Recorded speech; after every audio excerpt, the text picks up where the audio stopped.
Good morning students.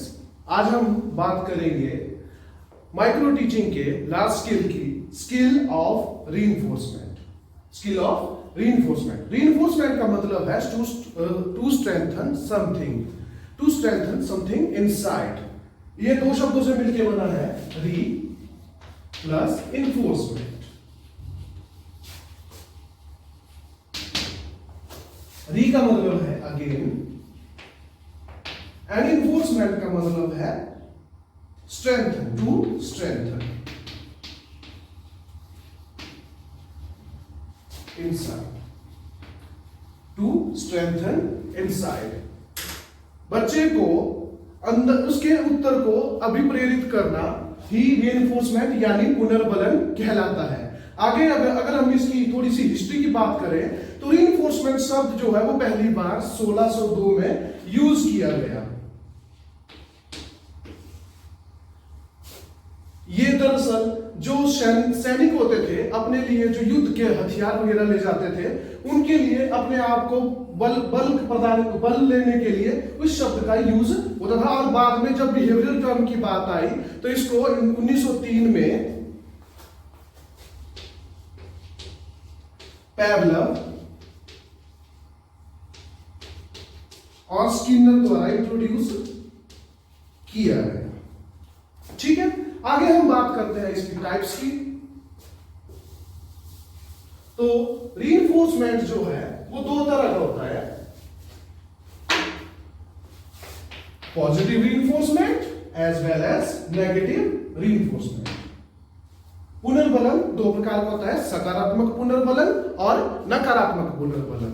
तो हम class में सकारात्मक, ज्यादातर जो है वो सकारात्मक पुनर्बलन का यूज करते हैं। सकारात्मक मतलब होता है कि पॉजिटिव चेंज। एक स्टूडेंट में, एक अपने स्टूडेंट में एक वांछनीय व्यवहार लाने के लिए किस तरीके के शब्दों का चुनाव करते हैं जिससे कि वो पढ़ने के लिए अभिप्रेरित हो सके। ठीक है, और नेगेटिव रीइंफोर्समेंट मतलब हुआ, मतलब जिसका हम यूज नहीं कर सकते, ऐसे शब्द जिससे उसका मोराल जो है वो डाउन हो सके।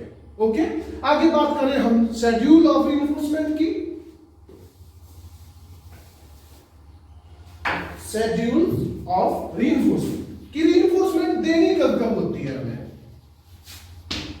ये जो है रीइंफोर्समेंट साइकोलॉजिकली दो तरह से दी जाती है। वैसे तो अलग अलग किताबों में अलग अलग तरीके से इसका डिस्क्राइब किया गया है, बट हम जो आपके सिलेबस में है उसी तरीके से हम इसको डिफाइन करेंगे कि ये दो तरीके से की जाती है। एक की जाती है कॉन्टिन्यूअस रीइंफोर्समेंट शेड्यूल एंड दूसरा इंटरमिटेंट।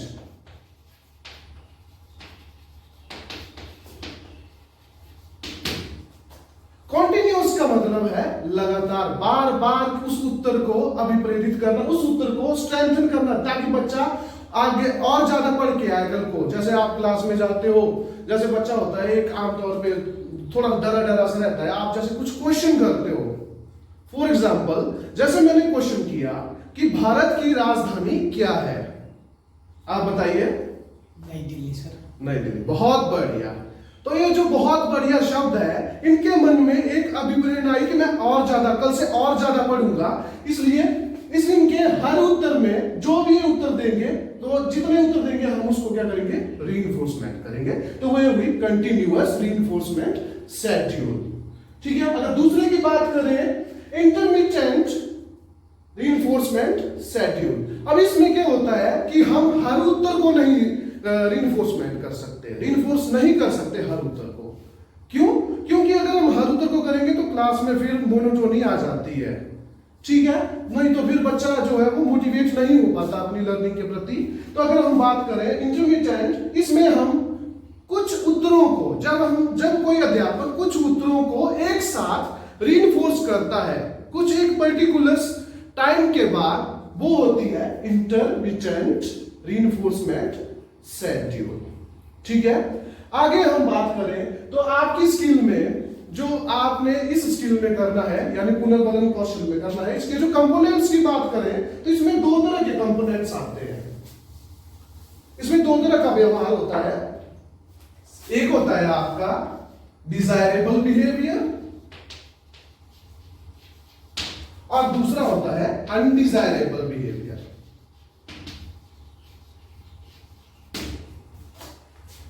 डिजायरेबल बिहेवियर यानी ऐसा व्यवहार जिसको आप क्लास में प्रयोग कर सकते हैं। ऐसे शब्द, कौन से शब्द हुए जिनका चुनाव करके आप अपने बच्चों को पढ़ने के लिए अभिप्रेरित कर सके। और अनडिजायरेबल का मतलब हुआ अवांछनीय व्यवहार।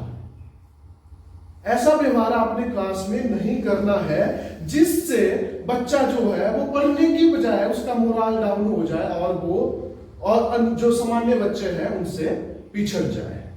ठीक है, तो सबसे पहले बात करें डिजायरेबल बिहेवियर में। तो डिजायरेबल बिहेवियर में आज के हमारे जो आपकी स्किल है, स्किल ऑफ रीइंफोर्समेंट यानी पुनर्बलन कौशल, उसमें जो वांछित व्यवहार है उसके जो कंपोनेंट्स हैं उन कंपोनेंट्स की हम बात करेंगे। तो सबसे पहला जो कंपोनेंट्स है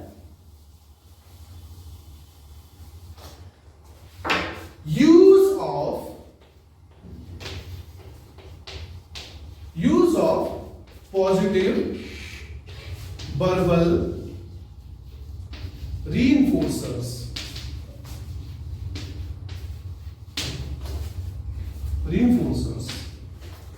use of positive verbal reinforcers मतलब ऐसे पुनर्बलनों का प्रयोग करना है, ऐसे शब्दों का प्रयोग करना है। कौन से शब्दों का प्रयोग? एक तो सकारात्मक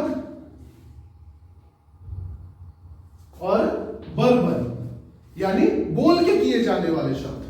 जैसे आप क्लास में इन शब्दों का प्रयोग कर सकते हो, जैसे good, so nice,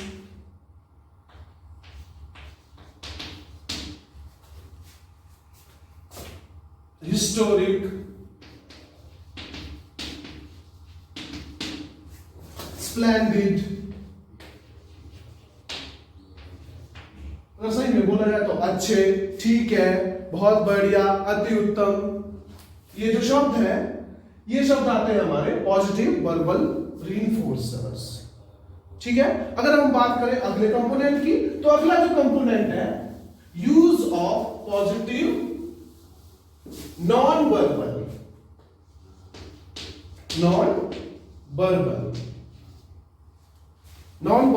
रीइंफोर्सर्स।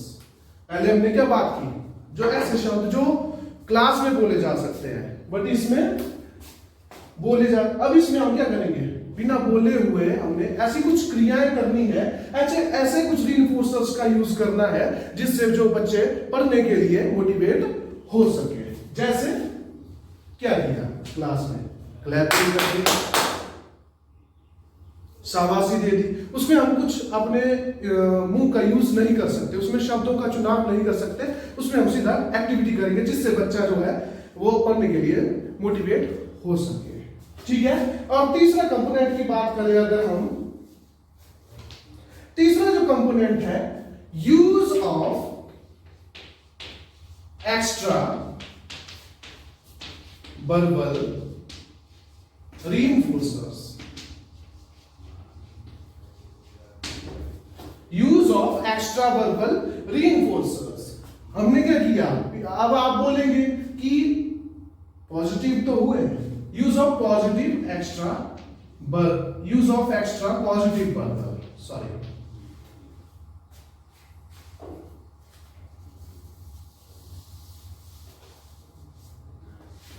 Positive verbal रीइंफोर्सर्स।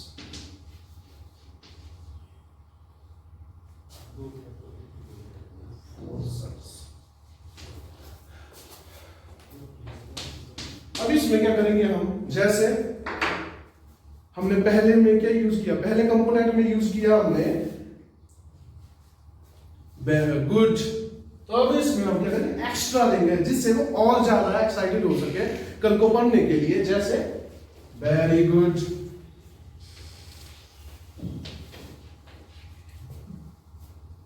Excellent,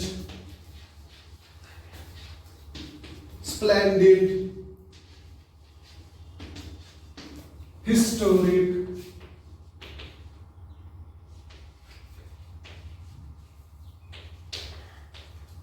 you are extraordinary,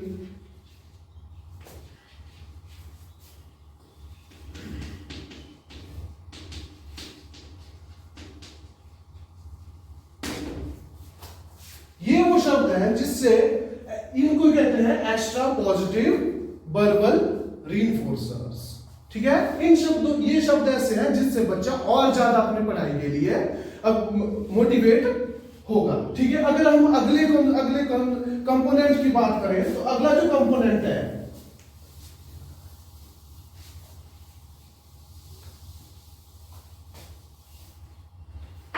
वो है रिपीटिंग, रिप्रेजिंग and summarizing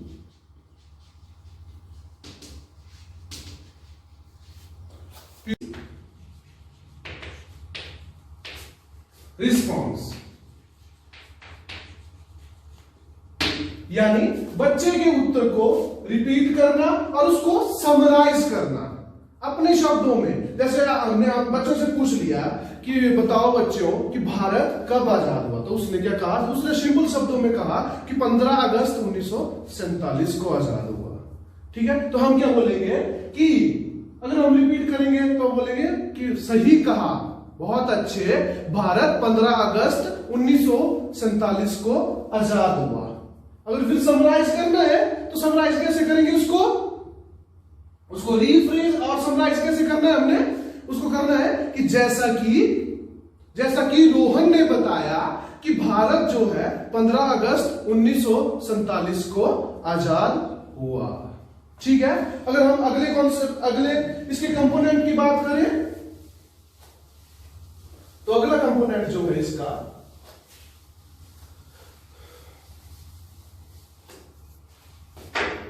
वो है writing pupils response on blackboard। writing pupils response on blackboard। अब इसमें क्या होता है कि जैसे अब किसी बच्चे के लिए आप खुद सोचिए कि जब आप बच्चे थे तो जब आपका उत्तर 40 बच्चों में से आपको उठा दिया जाए और आप जब सही उत्तर देते थे तो जब आपके उसी उत्तर को लिखा जाता था ब्लैक बोर्ड के ऊपर तो आपके मन में कितने लड्डू फूटते थे, सोचिए। तो जैसे बच्चों से मैंने क्वेश्चन पूछा कि बहुत इजी कंपोनेंट है ये, बच्चों से पूछा कि बताओ हमारे देश का नाम क्या है, तो बच्चे ने उत्तर दिया भारत। तो हमने क्या किया, उस उत्तर को क्या लिख दिया, भारत। ये हुआ component writing people's response on black board. अगला जो कंपोनेंट है, लास्ट बट नॉट लीस्ट, हमारा कंपोनेंट है वो है स्किल ऑफ क्लासरूम मैनेजमेंट।